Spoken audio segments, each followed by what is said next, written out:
¿Qué tal? ¿Cómo están ustedes? Buenas noches. Bienvenidos a La Cultura Verdadera de este domingo 20 de agosto. Hace unos 10 días más o menos un juez chileno anunció que había decidido acusar a 6 personas por el homicidio de un ex presidente de Chile. Alejandro Madrid, así se llama el ministro que investiga este caso, sostiene en su escrito que Eduardo Frei Montalva, el DC que gobernó Chile entre 1964 y el año 70, fue asesinado a comienzos de 1982 en la clínica Santa María como parte de una operación en la que participaron o habrían participado estas 6 personas, al menos en calidad de autores, cómplices o encubridores, y que simultáneamente, algunos de ellos eran del círculo cercano a Frei incluso, bueno, y simultáneamente, al ser cercanos a Frei, eran partícipes de los organismos de represión e inteligencia de la dictadura militar.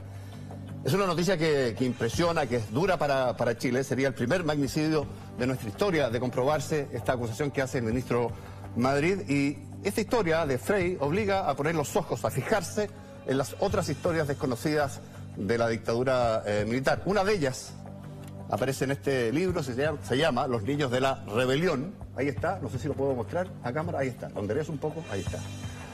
Mauricio Weber lo escribe, que está sentado aquí al frente mío, a quien le agradezco, Mauricio, especialmente estar esta noche con nosotros para comentar de este libro y también un poco de Frei, que ha sido el caso Frei Montalva, que ha sido objeto también de tu preocupación. Yo hablaba justamente del expresidente Frei, de lo que parece ser definitivamente su asesinato en el contexto de haberse transformado él en una suerte de amenaza para la dictadura. Era sin duda el líder de la oposición en ese minuto, el año 80, 82, el 80, el Policanazo, llamaba a una asamblea constituyente Frei, ahí, para aprobar una nueva constitución distinta de la que aprobó un plebiscito enteramente viciado Pinochet.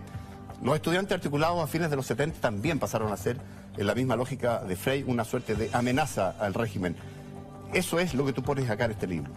Claro, bueno, este libro es una historia sobre los niños que se levantaron contra la dictadura, niños de 12, 15, 17 años en los colegios, pero es también una historia de cómo la dictadura construyó la reforma educacional en los colegios, reforma que en un principio no le gustaba mucho a Pinochet, porque en su lógica perdía el control de los colegios, ¿no? Esto de municipalizar los colegios. Exacto. A esa reforma te refieres. A eso me estoy refiriendo, que es la reforma que rige claro, hasta el día de hoy, ¿no? Es una historia que a mí me gusta, me conmueve mucho, porque es una historia sobre el valor y la decencia, sobre el coraje y la decencia, que creo que son dos, valga la redundancia, dos valores que hoy día nos falta mucho en la sociedad, ¿no? ¿Quiénes eran, para entender bien, Mauricio, estos estudiantes que dices tú eran escolares, liceanos, de 12, 13, 15, 17 años, pero con militancia, con algún compromiso ideológico, ¿no? Había muchachos con militancia, una gran mayoría, había otros que eran independientes.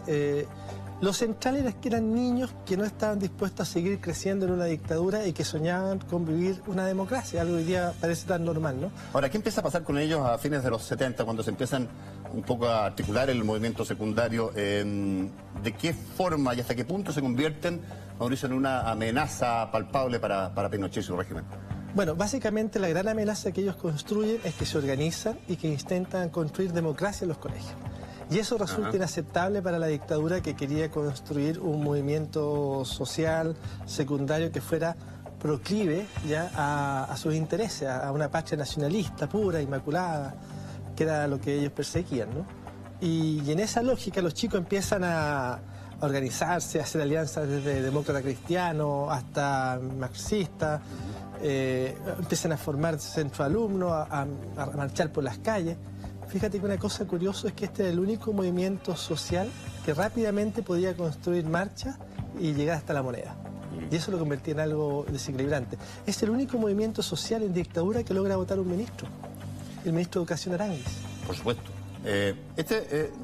No solo era un tema dirigido a los alumnos, a los estudiantes secundarios que se podían transformar por la vía articular sin marchar en una amenaza, sino que también, como dices tú, era parte de la articulación del proyecto educacional de Pinochet, que era municipalizar, pero a la vez depurar ideológicamente los colegios, y ahí hubo una acción de los ministros de educación de la época, partiendo por Gonzalo Vial, el ministro Prieto, también tú hablas de René Salamé, que era otro, entiendo. Sí. ¿De qué se trató esa parte? Bueno, básicamente el año 79, 80 empieza a diseñarse ya la reforma educacional, la municipalización que rige hasta hoy, El ministro era Gonzalo Vial Correa, un académico de la Universidad Católica, historiador muy conocido, que luego forma parte de la Comisión Reti. Claro. En esos momentos muere un profesor opositor que se llamaba Federico Álvarez Santibáñez, y Gonzalo Vial le escribe una carta a Pinochet diciéndole que esto es inaceptable, la muerte en torturas de Federico Álvarez. Pero no dice que sea inaceptable porque haya muerto en torturas, sino que cómo era posible que un personaje así, un opositor, estuviera haciendo clase. Y Gonzalo Vial, por escrito, es un documento que está ahí, está en el libro, le pide a Pinochet que el Ministerio de Educación empiece a trabajar con la CNI revisando los antecedentes políticos de los 90.000 profesores que trabajan en el sistema público. Y empieza una purga masiva. Salen miles de profesores del sistema, son exonerados. Al año 87 son 8.000, según las propias cifras del Ministerio de Educación, y hay una situación bien kafkiana, donde va Paulina Dilbon, que era, participaba en una alta directiva del Ministerio de Educación, se reúnen con Pinochet, y el mismo Pinochet les dice, pero se les pasó la mano, ¿cómo echaron a tanto? Nos faltan profesores. Claro, ahora nos faltan profesores más o menos, no había que echar tanto, no había que reprimir tanto. Sí, claro. Bueno, y empieza esta reforma educacional que en un inicio a Pinochet no le gustaba, porque él sentía que si pasaba el control... Perdía poder. Perdía control, claro, perdía control.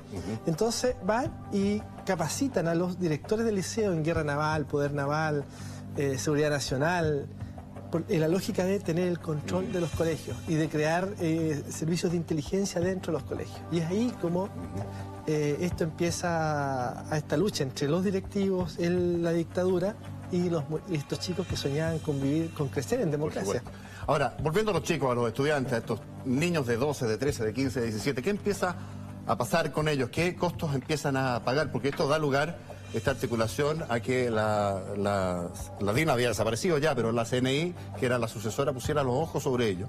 Claro, empezara a perseguirlos, a testearlos, a buscarlos, a capturarlos, a torturarlos, y en algunos casos llegan a morir algunos de ellos. Mira, cifras concretas. En dictadura fueron asesinados 276 menores de edad, según el informe Reti. 276. 276, una cifra brutal. Menores de 18, digamos. Menores de 18 años, sí. Claro. Por eso porque la menor de edad eran menos de 21, pero menos de 18, para homologarlo al actual, 276. La CNI empieza a espiar, monitorear, seguir a algunos de estos chicos, ¿no? Y de hecho yo me encuentro con varios documentos secretos firmados por los jefes de la CNI, donde hay informes sobre niños, ¿no? Recuerdo uno que ponen, por ejemplo, es el que organiza las exposiciones de pintura en el colegio. Cosas a ese nivel de detalle. Claro, vive con sus padres, como si eso también fuera un antecedente relevante, ¿no? Y bueno, hay colegios donde hubo muchas muertes. En el Liceo Aplicación, que queda aquí en el centro de Santiago... Y fue probablemente de los más intensos en militancia política, en articularse y movilizarse, ¿no? Pero ahí son 10 niños muertos. Es una brutalidad. ¿En qué circunstancias van muriendo? Bueno, hay varias. Unos son los hermanos Vergara, otros Mauricio Maigret, que mueren el mismo día, pero con un año de distancia, lo cual genera una situación muy fuerte. Los Toledo mueren un poquito después, digamos, mueren un poquito más grandes, ¿no? Algunos sí, los otros no. Estaban fuera, habían sido expulsados del colegio, y una historia ahí. Sí. Pero son chicos que venían de ese movimiento, que tenían sus lazos en el colegio, en fin. Y se empieza a producir este intento de estos muchachos por querer ganar la democracia o el socialismo, según lo que ellos quisieran. Y empiezan a hacer cosas increíbles. Empiezan, por ejemplo, a construir cientos de centros alumnos, organizar marchas, infiltrar las Fuerzas Armadas, viajan al extranjero, se reúnen con Gorbachev, que era el presidente o el secretario general de la Unión Soviética, con Fidel. Estamos hablando de niños de 12, 15 años, ¿no? Es una historia realmente alucinante y nunca contada. Hay un caso bien, está hacia el final de tu libro, de este muchacho que infiltra, como dices tú, la Fuerza Armada, en este caso la Fuerza Aérea. La Fuerza Aérea. Es Aldo Gómez, un muchacho que ingresa a la Fuerza Aérea, ingresa a los comandos de las Fuerzas Aéreas, pero con la idea de obtener información de lo que ahí estaba ocurriendo. Lo delata su hermano, que era de la CNI, él lo pasa pésimo. Sus antiguos camaradas lo abandonan y él finalmente se tiene que ir fuera de Chile y termina el colegio recién en el año 2000. Es una situación bien dramática, ¿no? Claro, siendo bien adulto. Y hoy día es ciudadano estadounidense, pero la verdad es que es una situación bien triste, porque él me escribió después que salió el libro. Tú lograste, esa es una de las gracias del libro, conversar, entrevistar, saber de muchos de los protagonistas que pasaron de niños a militantes, a activistas y luego siguieron los que pudieron su vida, ¿no? Es que es un movimiento que la gente que participó ahí terminó en lugares muy diversos, lo cual hace un movimiento muy rico, ¿no? Algunos terminaron de ministros, otros terminaron en la FARC, otros son artistas, otros son Rasta, Fari. ¿Quiénes eran los nombres, los conocidos de ahí, de ese movimiento? Yo diría que un gran referente de ese movimiento fue Juan Alfaro, que fue uno de los dirigentes principales en esa época. Juan era un muchacho que venía de la población, de lo que hoy día es Lo Prado, La Cañada, donde aún vive, que hoy día es ingeniero, pero sigue viviendo allá junto con su madre. Y él fue un gran referente, ¿no? Y un muchacho que le tocó de todo, ¿no? Él le tocó arrancar hacia Argentina, teniendo 15 años, estando solo. Le tocó estar en la clandestinidad, le tocó estar detenido, preso en dictadura. En fin, es un muchacho que le toca bastante. Ahora, los casos de chicos de estos que iban muriendo, tú me decías de 10 que mueren del deseo de obligación. Quedémonos en un caso para ponerle nombre y carne, ¿no? Eso. Uy, qué difícil. Bueno, pero un caso emblemático, el de los hermanos Vergara, el de Mauricio Maigret. Creo que son casos bien dramáticos, ¿no? El otro gran caso dramático, que no hay niños muertos, pero que es un colegio, es el secuestro de Manuel Guerrero, sí, claro, el latinoamericano, que entra la CNI con pistola, secuestra a un profesor adentro de un colegio. Por más o sea, es inentendible. Yo creo que una de las cosas más difíciles de transmitir hoy día es transmitirle a la generación de hoy lo que era vivir en dictadura. Y lo importante es cuidar la democracia. Ahora, esta historia de estos niños de la rebelión, no sé qué edad tienes tú, Mauricio, pero debe ser parte de tu historia también. Es parte de mi historia, sí. Yo estuve ahí con ellos, yo no aparezco en el libro, que uno se pone periodista, se pone atrás, ¿no? Sí. Y fue una cosa muy difícil hacer el libro porque yo vi eso, entonces tomar distancia, pero al mismo tiempo involucrar la pluma era difícil, pero...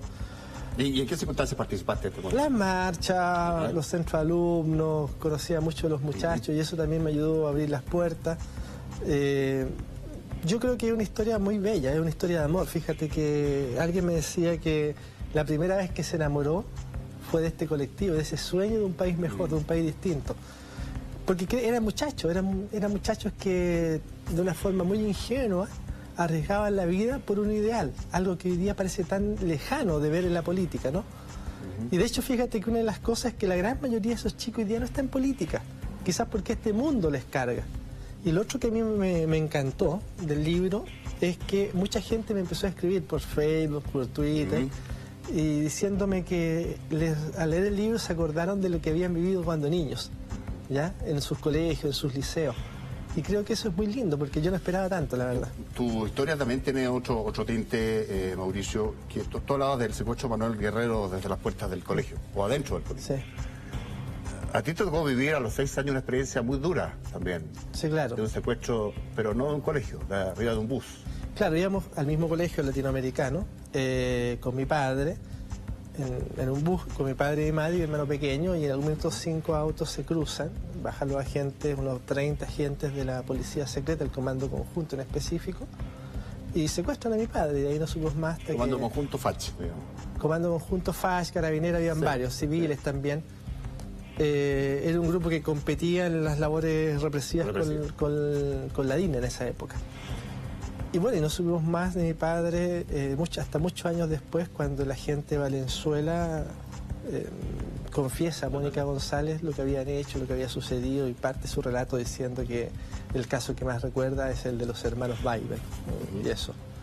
Y claro, José Weibel, que era secretario general de la en esa época comunista. Claro, pero ¿Había dejado de serlo ya? Sí, en esa época él era el encargado orgánico del Partido Comunista, y los agentes le preguntaban mucho por quién era el encargado orgánico, y bueno, mi padre nunca dijo. Y claro, se produce eso, y es una situación bien dramática. ¿Cómo vives tu adolescencia de estudiante con esa carga? Bueno, yo viví la adolescencia con beca en un colegio que era bastante más distinto al Sagrado Corazón, ¿ya? Tenía compañeros que eran más bien conservadores en general. De hecho, Pablo Wagner, después investigador Pente, era compañero de curso.